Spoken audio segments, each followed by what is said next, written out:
Hello ইউটিউবিয়ার্স, take Mallick চ্যানেলে আবারও আপনাদেরকে স্বাগত জানাই। অনেকদিন পর এলাম, সম্পূর্ণ নতুন একটা টপিক নিয়ে এসেছি। আপনারা নিশ্চয়ই আমার ভিডিও থাম্বনেল দেখেছেন বা পড়েছেন। তো ভিডিও শুরু থেকে শেষ পর্যন্ত সাথে থাকুন, আর ভালো লাগলে চ্যানেলটা অবশ্যই সাবস্ক্রাইব করে নিন।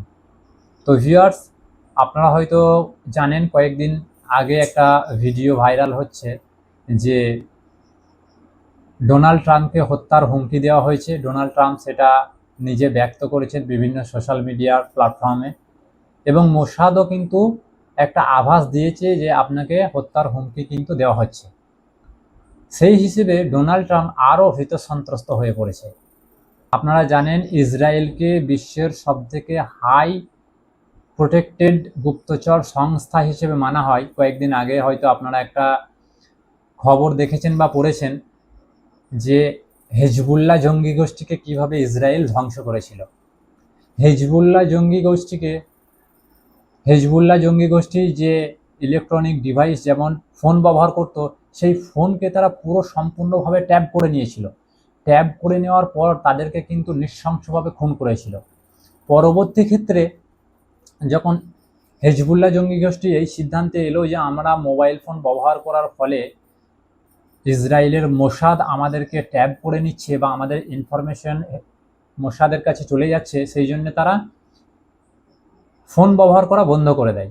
আর যখন ফোন ব্যবহার বন্ধ করে দেয়, তারা তখন নিজেদের মধ্যে কথোপকথনের জন্য একটা পেজার নামক একটা ডিভাইস ব্যবহার করে। দেখুন এখানে ইসরায়েলের মোসাদ কতটা স্ট্রং গুপ্তচর বাহিনী, এখানেই প্রমাণ পাবেন আপনারা।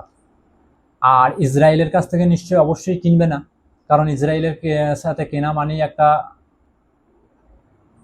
আর হেজবুল্লাহ জঙ্গি গোষ্ঠী তো নিজেই এই পেজারটাকে বানিয়ে নিতে পারবে না, ফলে তারা বিদেশ থেকে সেই পেজারটাকে পারচেস করত।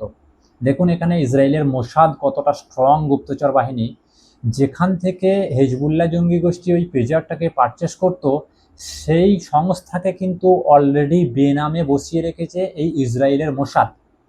ফলে সেখান থেকে ইসরায়েলের সেই সময় কিন্তু ওই সংস্থা থেকে কোনো রকম আর্নিং আসতো না। বিলিয়ন বিলিয়ন ডলার কিন্তু ব্যয় করে সেখানে তারা বসিয়ে রেখেছিল সেই সংস্থাকে।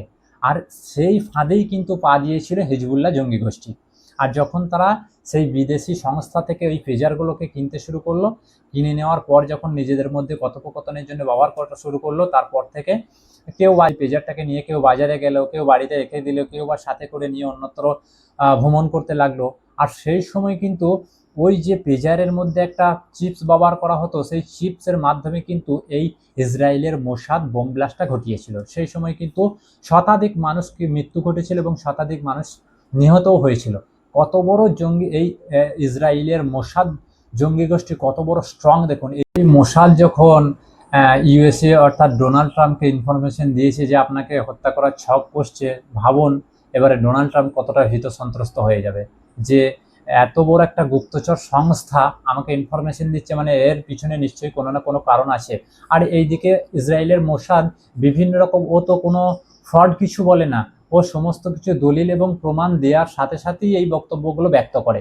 যেমন ও যদি কোনো জায়গায় বলে যে এখানে আপনাকে ছক কষা হচ্ছে, ও নিশ্চয়ই কোনো ভিডিও ক্লিপ দেখাবে বা ফোন ট্যাপ করে তার ইনফরমেশনটা ইউএসএ অর্থাৎ আমেরিকা বা ডোনাল্ড ট্রাম্পকে দেবে, তারপরে কিন্তু বিশ্বাস হয়ে যায়। কিন্তু পরবর্তী ক্ষেত্রে আমার যেটা মনে হয়, এই ডোনাল্ড ট্রাম্পের ওপর কিন্তু ভরসা করে এই ইসরায়েলের মোসাদ আর থাকবে না। এরা এতটাই স্ট্রং হয়ে গেছে, ওর ওপর কিন্তু ভরসা করে এরা থাকবে না।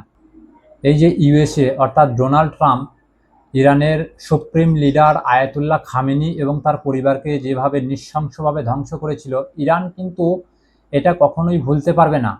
কারণ আয়াতুল্লাহ খামেনি তো অ্যাকচুয়ালি শুধুমাত্র একটা সুপ্রিম লিডার ছিল না, তিনি ছিলেন সারা বিশ্বের শিয়া গোষ্ঠীর একটা পথপ্রদর্শক, রিলিজিয়াস একটা রেসপেক্টেড পারসন। সারা বিশ্ব কিন্তু তাকে একটা পথপ্রদর্শক হিসেবে মানত, শ্রদ্ধা করত। অর্থাৎ ডোনাল্ড ট্রাম্প যে ইরানের ওপর নৃশংসভাবে হত্যালীলা চালিয়েছিল, ইরান কিন্তু একটা টার্গেটে আছে, সে যে কোনো মুহূর্তে কিন্তু ইউএসের ওপর হামলা করতে পারে। এখনো পর্যন্ত কিন্তু সেরকম কোনো বড় ধরনের হামলার খবর পাওয়া যায়নি, কিন্তু করতে পারে। আর ইরান একটা জিনিস মনে প্রাণে মেনে নিয়েছে যে ইউএসএ যে আমাদের ওপর এইভাবে ধ্বংসলীলা চালালো, আমরা কিন্তু ইউএসএতে গিয়ে 6,000, 10,000, 15,000, 20,000 সৈন্যকে হত্যা করার কোনো প্রয়োজন নাই। যে ইউএস এর সুপ্রিম লিডার ডোনাল্ড ট্রাম্পকে হত্যা করলেই কিন্তু এই সমস্যা সম্পূর্ণভাবে মিটে যাবে। ইরানের মনে তখন একটা শান্তির আভাস আসবে যে যাই হোক, ডোনাল্ড ট্রাম্পকে আমরা হত্যা করেছি, আমাদের সুপ্রিম লিডার আয়াতুল্লাহ খামেনিকে যেভাবে নৃশংসভাবে হত্যা করেছিল, আমরাও ঠিক সেইভাবেই ডোনাল্ড ট্রাম্পকে, অর্থাৎ ইউএস এর সুপ্রিম লিডার ডোনাল্ড ট্রাম্পকে আমরা হত্যা করেছি। এইটা কিন্তু ইরানের মনে প্রাণে আছে, কিন্তু যে কোনো সময় তারা সেই অ্যাটাকটা করতে পারে। ঠিক আছে, যাই হোক, এখানেই ছোট্ট ভিডিওটা শেষ করছি। ভিডিওটা ভালো লাগলে অবশ্যই একটা লাইক করবেন, কমেন্ট করবেন এবং শেয়ার করবেন। আর নতুন হলে অবশ্যই চ্যানেলটা সাবস্ক্রাইব করে সাথে থাকবেন।